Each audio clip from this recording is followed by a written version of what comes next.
So everyone's out here filming videos these days. Like, I'm pretty sure your nan's probably bashed like 20k views on TikTok. And I thought, why not go out, show you around a wee bit of the local area, a few distilleries, see what's happening. Snowed last night. That's exciting for some reason, if you're into all that. And yeah, I should probably get a move on because my lazy ass didn't get out of bed till like midday, and it's probably going to get dark soon. So, nice crisp day it is out here. Got the snow crunching under my feet. Just a shame I got to squint into the camera like Clint Eastwood because the sun is shining directly into my eyes, so that's fun. So now I've walked the whole 50 metres from my house to Aberlour Distillery. Old distillery, built in 1879, built by James Fleming, who's buried just in the cemetery over there. Keep it local. 7th best selling single malt Scotch whisky in the world, Aberlour, which it's not bad considering we're only a village of 900 people. So we're just walking along now beside the water source for the distillery. So this is the Lower Burn. This is what gives Aberlour its name. Aber meaning mouth of, Lower meaning chattering burn. Beautiful wee river, and we're going to be walking along this for a part of our wee trip.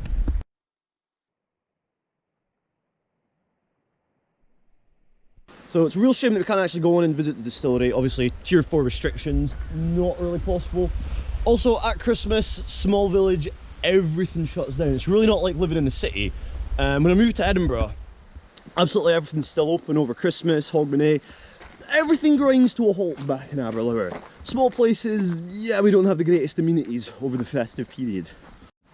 Oh, one thing that's handy about it being so cold is that all the mud on the path is kind of frozen, which basically means my tootsies, they're not getting dirty as we go along. So, you know, always a silver lining. So we've come maybe 500, 600 metres up the Lower from the distillery, reached the Wind Falls. Quite majestic. There's actually a second set of falls just up above the first set there. Not really possible to get to today. The river's quite high, it's been raining quite a lot the past few days.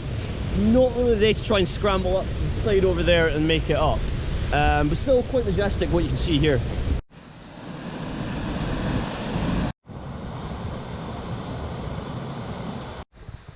So we've reached this something here. And I just want to hear, I don't know if you'll be able to hear this, but the echo from going down here is quite unbelievable. Like, what the hell is down there? Is just a hole to the centre of the earth or something? Like battling away with dinosaurs if you fell down there. No wonder it's padlocked, Jesus. Here's a question, right? Do you think you could beat a cow in a fight? Like, if the cow for some reason had like a bloodlust against you, like a sort of maybe like a kind of WWE Hell in a Cell type thing, do you think you could beat one singular cow? Because I don't think I could, and it kind of begs the question, what is the largest animal that I could defeat in bare hand combat? And yeah, I don't know, I'm gonna have to give this some thought. A raccoon maybe? They're quite aggressive, but quite small, quite cute. I don't know, makes you wonder. So, just throwing it out there, this might be one of the best views in Scotland.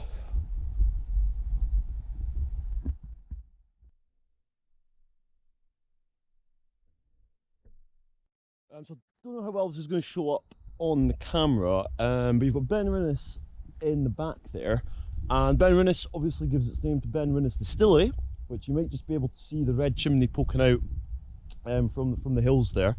You might not have tried Ben Rinnes Distillery before. It's a little bit harder to get your hands on. It's owned by Diageo, but primarily what they make goes into blends.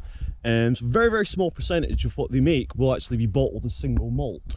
So they have their 15-year-old part of the Flora and Fauna collection, and then they'll do occasional special private bottlings for certain companies. I actually had a 10-year-old Ben Rinnes the other day, sherry cask hogshead maturation. Beautiful, beautiful stuff. If you get your hands on it, give that a shot. Unfortunately, you can't visit the distillery. It doesn't have a visitor centre, but it's certainly somewhere that I'm hoping I'll get to maybe have a little look around in future, perchance. So you might just be able to make out Glenallachie Distillery in the back there, the majestic white building, rows upon rows of warehouses. We'll be passing that, or I'll be passing that on the way back to Aberlour. So behind me here, this is Glenallachie Distillery, Valley of the Wild Rocks in Gaelic.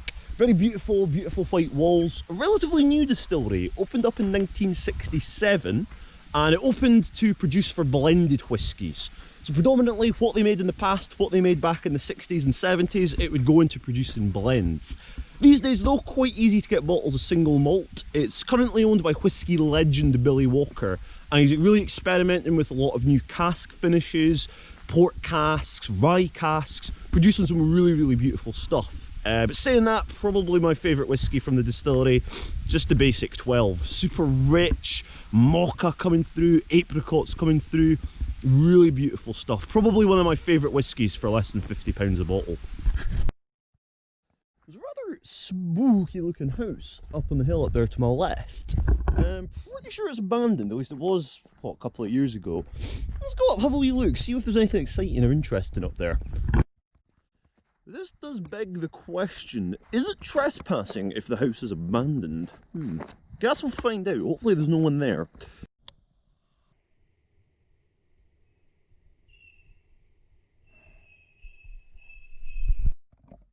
This does have a slightly eerie kind of feel with the broken windows, or the non-existent windows, and the slightly dilapidated frames. Like, this is slightly spooky, I'm not gonna lie. There's an attack dog. I found a dog. This could be the end of the trip. Yeah, it turns out this place is not abandoned at all. Actually, a very nice man lives up here with his dog, and yeah, he's giving me the chance to have a wee look around, see what there is. So yeah, take advantage of that. Oh, there's a junkyard up here. This is quite impressive, actually. The old fuel pump. What could this be from, like maybe the 1930s, 1920s? Is it even a fuel pump? I don't know. I don't work for the Antiques Roadshow. Got an old JCB here. The old cars in the back. Let's see what else we can find. Check out, there's like an old cart up here or something. You've got the engine in the back, steering wheel, missing a wheel, a couple of flat tires, you know, fixer-upper, spares and repairs, but still pretty impressive. That's pretty cool, actually.